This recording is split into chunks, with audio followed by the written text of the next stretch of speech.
The men are out. Eastern Security Network are out. Look at the men are out. The men are out. Eastern Security Network. The real men are out. The real men are out. Look at it. We are looking, going into the forest, looking for them. Looking for them. The men are out. We are looking for the Fulanis. This is how we've been going into the forest, looking for all of them. In the Zuga, the enemies will run away. The enemies will be destroyed. Good morning, good evening, good afternoon, depending on your location. ESN, I swear, on a too much. ESN, on a too much, I swear. If we Ijele na keep Azwa, Ijele go collect them. Ijele keep Azwa, you go collect them. Mona Wagi.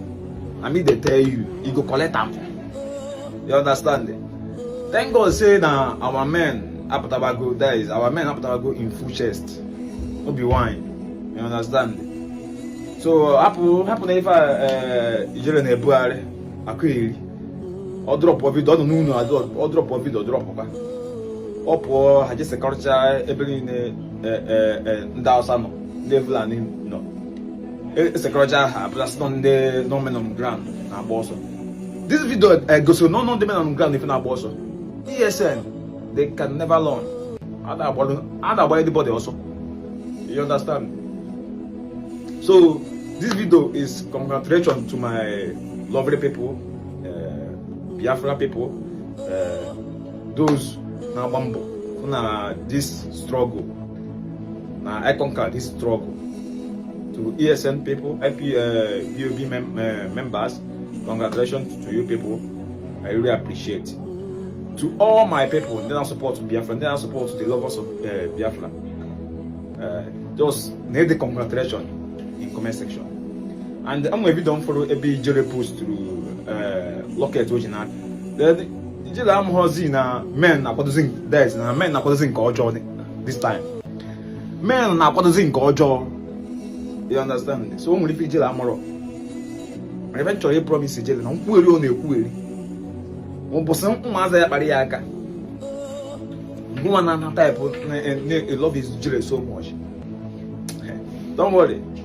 Man, I can for the end. I can for the end. Eventually, I promise you. I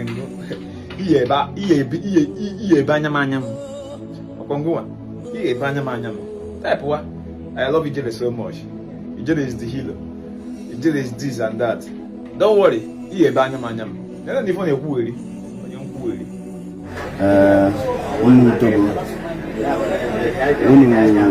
people know I told you it's not going to be easy for you people.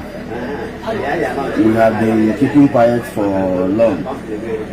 And all this, you people, I just saw your drone. You are flying drone over your mother head. No worry, you will collect. No.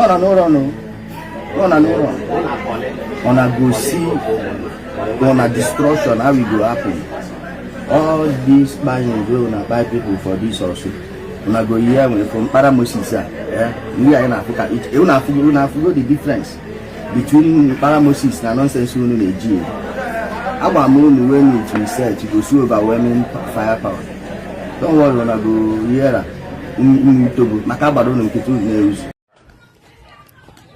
Can the big man never that me play the gate too?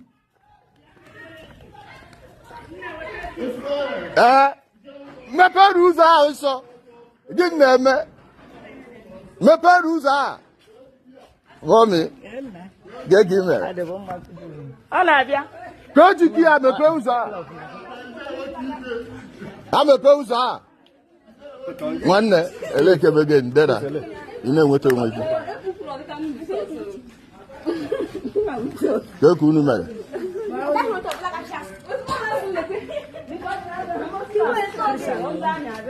Mother Yaram.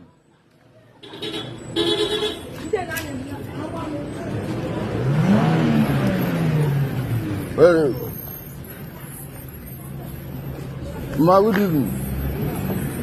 Yeah, Bagana. Yaso. Naso. Mother Yaram. Mother Yaram. Let me sir. Let me sir. I won't let them again. Now to go. I will be here. You do the one.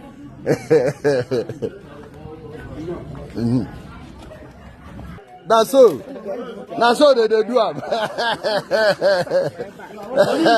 That's so they do am.